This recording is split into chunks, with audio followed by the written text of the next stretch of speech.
ఓం భగవాన్ శ్రీ సత్యసాయి బాబాయ నమః. నేను ఎవరో నీవెవరో తెలియబడాలంటే అంతర్ప్రేమ అంతర్శుద్ధి అవసరం. అంతర్శుద్ధి లేనిదే ఆత్మారాముడు పలుకడు. ఆత్మశుద్ధియే అంతర్శుద్ధి. కల్లా కపటము లేని మనసుకు మాలిన్యాన్ని అంటగడుతున్నాము. మంచి బుద్ధి చేత మనసు పవిత్ర భావ తరంగాలలో తేలియాడుతుంది. అభం శుభం తెలియని అమాయకురాలు మనసు పసిపాప వంటిది. మనము ఇచ్చిన అవకాశాలను నిర్విఘ్నముగా ఉపయోగిస్తుంది. నా మనసుకు నచ్చింది అంటాం. అంటే ఎవరి ఇష్టాన్నో తాను అనుసరించదు. తన బుద్ధి యొక్క ప్రోద్బలమే తన ప్రవర్తనగా ఉంటుంది. శ్రీరామచరిత్రలో ఆంజనేయుడు మనస్సు అయితే శ్రీరాముడు బుద్ధిగా భావిస్తే ఆ మనిషి జీవితం బృందావనమంత సుందరమైనది. సత్యవాక్కుతో మెసలే వాణిని సంఘము గౌరవిస్తుంది.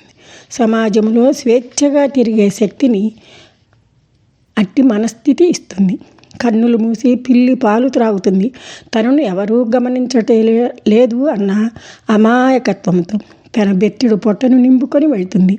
అదే రీతిగా ఈ లోకములో తన అవసరం కోసం వచ్చే అవకాశాన్ని సంఘనీతిని దాటి వినియోగించుటచే ఎందరో అపాసుపాలవుతున్నారు. ప్రశాంతంగా తాము ఉండలేరు, తన వారిని ఉండనీయరు. ఇదో ఆట.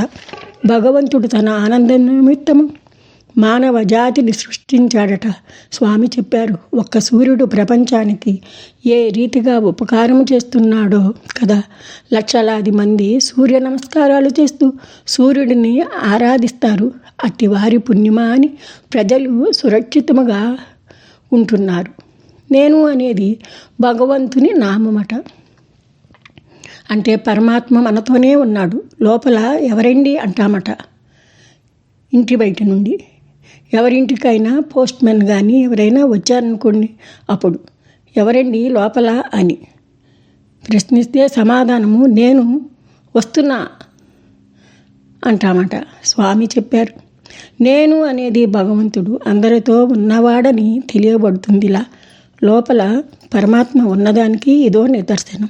బాహ్య శరీరానికి రమ, ఉమా, రాణి, బేబీ, ఉషా, సత్యవాణి ఇలా అంటూ ఆడవారిని మగవారిని రాము, లక్ష్మణ, కృష్ణ, గోపాల్, రవి ఇలా పిలుస్తాము. అందరి దేవుళ్ళను పెద్దలను గుర్తుంచుకునేలా వెంకట, రావు, సుభాష్, చంద్రమోహన్, చౌదరి, శర్మ, వర్మ, దళారాం ఇలా పేర్లతో పిలుచుకోవడం జరుగుతుంది.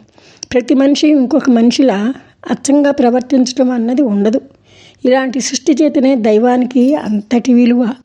ఒక సినిమాకి వెళ్తున్నాం. సినిమా అయిపోయి అంతా లేచిపోయాక ప్రదర్శనకు ముందున్న స్థితి మిగిలినట్లు మరణించిన తరువాత ఉండే స్థితి ఏమంటే మీరు జన్మించక ముందు ఉన్న స్థితే అని ఎంతో సామాన్య భాషలో తెలిపిన వారికి ధన్యవాదములు తెలియజేయాల్సిందే కదా.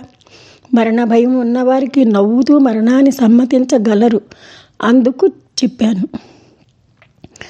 శరీరము శ్వాసతో ఉంటే నియమనిష్టలు బాగున్నట్లే. శరీరం దైవానికి, ఆ వ్యక్తికి కల ప్రత్యేక ఆలయం. దేహాన్ని నడిచే దేవాలయంగా స్వామి అంటే సత్యసాయి బాబా గారు చెప్పారు. సురక్షితముగా దేహాన్ని సంరక్షణ గావించుకోవటము మన ధర్మం. ధర్మం రక్షతి రక్షితః. ఇది తెలియని వారు ఉండరు కదా. ధర్మమును పాటించేవాడు సత్యమార్గంలోనే ఉంటాడు. ప్రేమ వృద్ధికి ధర్మరక్షణ ముఖ్యమైనది. దైవ కార్యాన్ని దైవాపేక్షతోనే చేయాలి. దైవాపేక్ష గల వ్యక్తిని దైవం రక్షిస్తాడు. ఇలా జరగటానికి కారణం నేను నీవు అని భేదము ఎరుగని దైవమే కదా.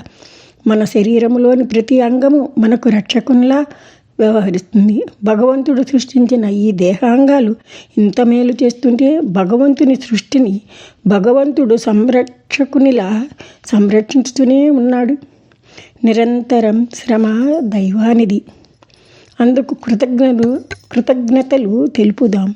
ఒక్కసారిగా యావత్ ప్రపంచ జనాభా అంతా ఒక్కటిగా కలిసి మెలసి ఉంటామనే నినాదం చేద్దాం.